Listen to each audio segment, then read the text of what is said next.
अष्टादश पुराणेषु व्यासस्य वचनद्वयम्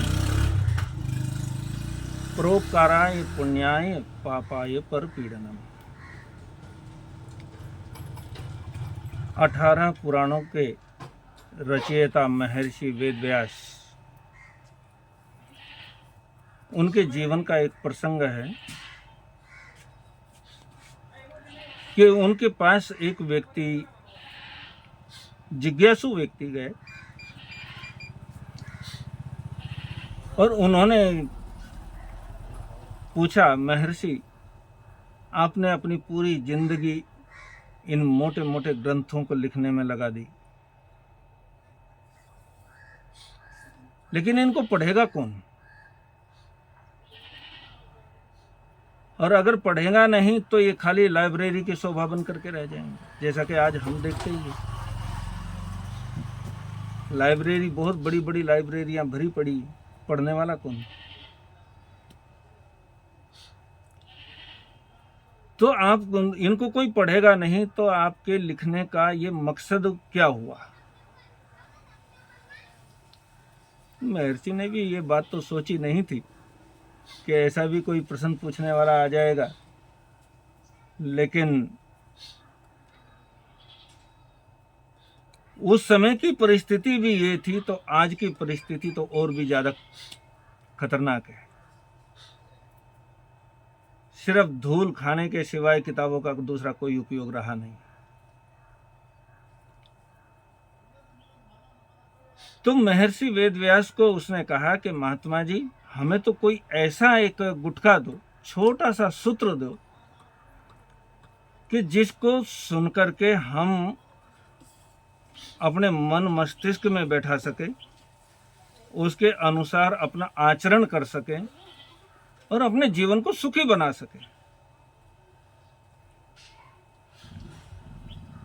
तो महर्षि वेदव्यास ने ये सूत्र दिया। वो कहते हैं कि अष्टादश पुराणेषु, 18 पुराणों के अंदर मैंने सिर्फ 2 ही बातें कही हैं।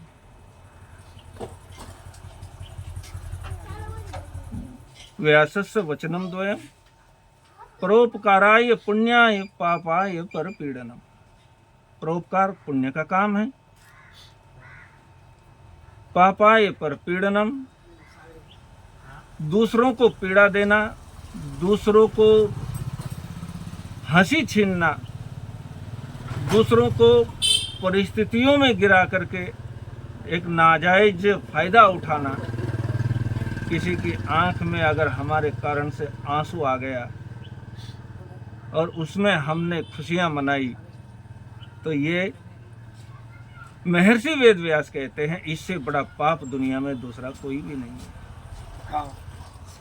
अगर हमने दूसरों को पीड़ा दी और अपने सुख की कामना के लिए हमने बहुत सारे उपाय किए, लेकिन करोड़पति भी अगर दूसरे की आंख में आंसू देकर के करोड़पति बनता है तो उसको भी वो सुख नसीब नहीं हो सकता। सुख पाने के लिए आदमी को दूसरों के साथ सम्मिलित होकर के दूसरों में सुख बांटने के लिए या दूसरों को सुखी देखने के लिए जरूरी होता है। अगर हम दूसरों को जो भी देंगे, जैसे एक किसान होता है, किसान खेत में जो बीज डालता है उसको वही बीज मिलता है। अगर बबूल के बीज बोए बबूल के तो आम कहाँ से खाए, ये तो कबीरदास जी की बात है। तो अगर बबूल के पेड़ बोएंगे तो हमको कांटे ही लगेंगे।